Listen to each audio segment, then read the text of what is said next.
tuan-puan yang tak lama lagi nak bersara, video ni khas untuk tuan-puan. Tengok video sampai habis dan see sebagai rujukan di masa akan datang.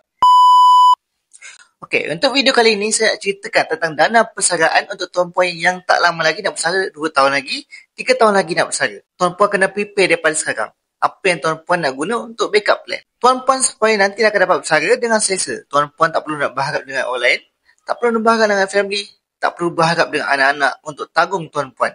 Bila tuan-puan nak bersara nanti dengan selesa. Jadi, salah satu cara paling sesuai adalah tuan-puan kena standby item 10 dinar. Ini untuk beberapa keping supaya nanti bersara, tuan-puan dah tak ada masalah keuangan. Dan, nak guna duit, boleh terus digunakan emas ini.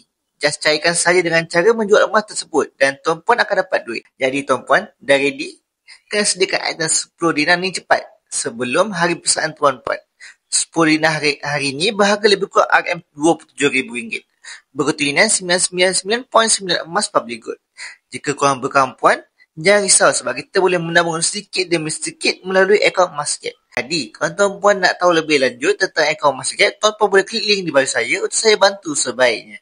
Teruskan follow saya rapat-rapat untuk ilmu emas dan kewangan. Semoga bermanfaat.